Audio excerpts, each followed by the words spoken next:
Europe 1. Pierre de Villeneuve. Frédéric Martin, ancien négociateur du RAID lors des prises d'otages de l'hypercachère, et de Damartin Gouel qui co-signe le roman graphique Janvier, le jour où nous avons été applaudis. Et notre invité à 20h10, ça sera juste après votre journal. Bonsoir Maël Hassani. Bonsoir Pierre, bonsoir à tous.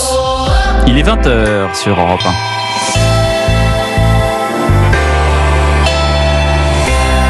1. Europe 1 soir. 19h, 21h. Pierre de Villeneuve. Quelques jours après son interpellation à Montpellier, un influenceur algérien est renvoyé dans son pays d'origine. Cet homme de 59 ans proférait des menaces contre les opposants au régime d'Alger sur TikTok. Interpellé dimanche, il vient d'être renvoyé en Algérie avant même son jugement. Pas de tabou sur la question des retraites. Le premier secrétaire du PS, Olivier Faure, se réjouit de l'ouverture du ministre de l'économie à l'idée de revenir sur la réforme controversée. Mais ces discussions entre une partie de la gauche et le gouvernement énervent au plus haut point la France insoumise. Dans ce journal également, 2 morts dans le nord de la France suite aux fortes chutes de neige la nuit dernière. Et puis êtes-vous un homme ou une femme ? La justice européenne ne veut plus que les usagers de la SNCF soient contraints de répondre à cette question. La tendance météo, Marlène Duret. Attention aux chaussées glissantes dans la Somme, le Nord et le Pas-de-Calais à cause du regel des sols. Les 3 départements sont placés en alerte orange pour le verglas dès 22h ce soir. Et puis un nouvel épisode neigeux de courte durée est attendu sur un axe reliant la Basse-Normandie au sud de la Bourgogne-Franche-Comté. À tout à l'heure pour le détail. Europe 1. L'un des influenceurs algériens interpellés ces derniers jours vient donc d'être expulsé. Ali Boualem, surnommé Doualem sur les réseaux sociaux, avait été interpellé dimanche à Montpellier pour incitation publique à la haine contre les opposants au régime algérien. Avant d'être placé en centre de rétention administrative, il devait être jugé fin février. Mais finalement, Jean-Baptiste Marty, le mis en cause, vient d'être renvoyé dans son pays d'origine. Effectivement, une expulsion en fin d'après-midi. Ali Boualem escorté dans l'avion par 2 policiers français armés. Une première pour un influenceur algérien. Il faut dire que le temps pressé pour le ministre de l'Intérieur, 90 jours, pas un de plus, pour expulser l'influenceur. C'est la durée maximale pour détenir une personne dans un centre de rétention administrative. Une période même raccourcie par la comparution immédiate prévue le 24 février prochain. Car si l'influenceur algérien avait été condamné à de la prison ferme, il aurait été obligé de purger sa peine en prison avant de revenir en CRA, ce qui aurait considérablement retardé son expulsion, et cela dans un contexte diplomatique brouillé entre Paris et Alger, avec des laissez-passer consulaires drastiquement réduits ces dernières années. Une première victoire donc pour Bruno Retailleau, à voir si les autres influenceurs sous OQTF seront aussi expulsés. Actuellement, environ 4% des Algériens visés par une mesure d'éloignement sont réellement renvoyés du territoire français. Jean-Baptiste Marty, journaliste police-justice à la rédaction d'Europe 1, et on apprend également aujourd'hui le placement en garde à vue pour menace de mort et provocation publique à la haine d'une influenceuse franco-algérienne. Sophia Benleman, c'est son nom, avait notamment insulté et menacé en direct une autre femme sur ses réseaux sociaux. « Nique ta mère, toi et ta France, j'espère que tu seras tuée », avait-elle notamment déclaré. Nicolas Sarkozy se défend devant le tribunal correctionnel de Paris au procès de l'affaire libyenne. Première prise de parole de l'ancien président de la République à la barre. « Vous ne trouverez jamais un centime libyen dans ma campagne de 2007, affirme-t-il, tout en promettant de répondre à toutes les questions qui lui seront posées au cours des 4 mois d'audience. Nicolas Sarkozy, jugé aux côtés de 11 autres prévenus, encourt 10 ans de prison. Les consultations se poursuivent à Bercy pour construire le prochain budget de l'État. Les dirigeants des Républicains, du MEDEF, de la CFDT et l'insoumis Éric Coquerel, reçus aujourd'hui par le ministre de l'économie Éric Lombard. Hier soir, le PS, les écologistes et les communistes négociaient jusqu'à 23h30 avec le nouveau patron de Bercy. Et ces discussions riches entre le gouvernement et ses 3 partis de gauche provoquent la colère de la France insoumise, Alexis de la Fontaine. Oui, Jean-Luc Mélenchon est fou de rage contre ses alliés du nouveau Front populaire qui l'accuse de trahison. Aucun accord de non-censure avec François Bayrou ne nous concernera jamais, lance le leader insoumis, de plus en plus isolé au sein de la gauche. Écoutez la réponse d'Olivier Faure sur TF1. Mais ce n'est pas moi qui rompt, c'est Jean-Luc Mélenchon qui aujourd'hui, par son intransigeance, par son obsession présidentielle, et je le dis au passage, eh bien, est-ce que Jean-Luc Mélenchon est persuadé que c'est lui qui l'emportera ? Est-ce que c'est pas Marine Le Pen qui peut l'emporter ? Olivier Faure préfère donc la politique des petits pas plutôt que de ne rien obtenir.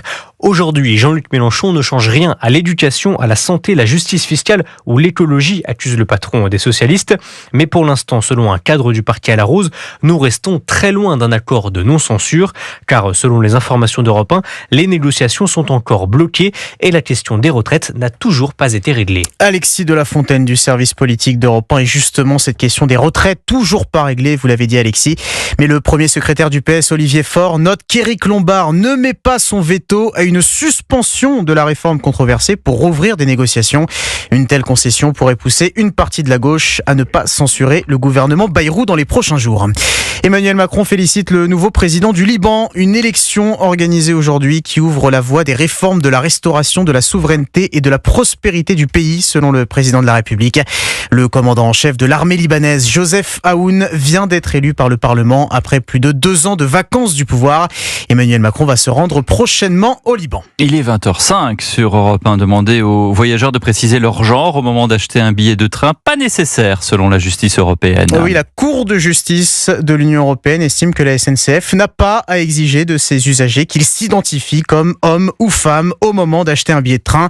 Aurélien Fleureau, cette décision fait suite à une procédure entamée en 2021 par une association LGBT. Oui, parce que cette association qui s'appelle Mousse avait estimé que pour les personnes transgenres non binaires, cela pouvait être discriminant et contribuer à un sentiment d'exclusion. Il y a maintenant plus de 4 ans, elle avait argumenté que nom, prénom et date de naissance étaient, je cite, amplement suffisants pour identifier une personne. Sauf que la CNIL, autorité chargée de la protection des données personnelles, n'y avait rien vu à redire. L'association s'est donc ensuite tournée vers la Cour de justice de l'Union européenne qui vient de statuer aujourd'hui que l'identité de genre du client n'est pas une donnée nécessaire pour l'achat d'un titre de transport. Une manière détournée d'arriver à ses fins pour l'association qui a donc mis en avant le RGPD, le règlement général sur la protection des données, pour justifier sa demande de retirer toute notion de monsieur ou madame sur SNCF Connect. L'entreprise d'ailleurs n'a pas commenté la décision qui sera désormais tranchée par le Conseil d'État.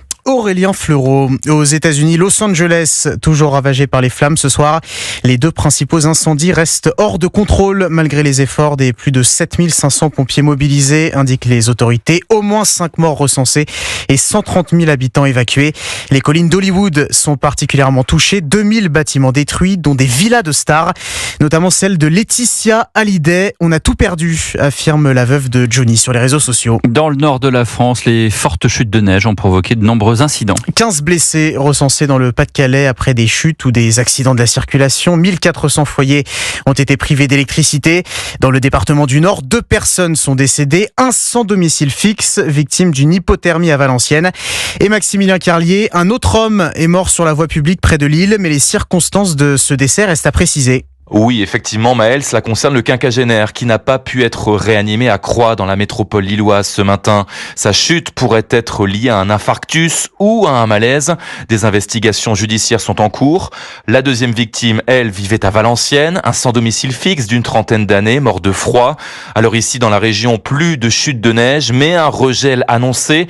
Clément Méric, directeur du cabinet du préfet du Nord. Les déplacements, à la fois piétons mais également motorisés, vont être compliqués à partir de ce soir tard. La vigilance démarre à 22h et évidemment à partir de la nuit tombée et du rafraîchissement des températures, on va avoir un gel généralisé sur de nombreux endroits du département. Des chaussées glissantes, quasiment impraticables, c'est ce que craignent beaucoup d'habitants. Reportez vos déplacements si possible, recommande même la gendarmerie du Nord. Maximilien Carlier, correspondant d'Europe 1 dans le Nord.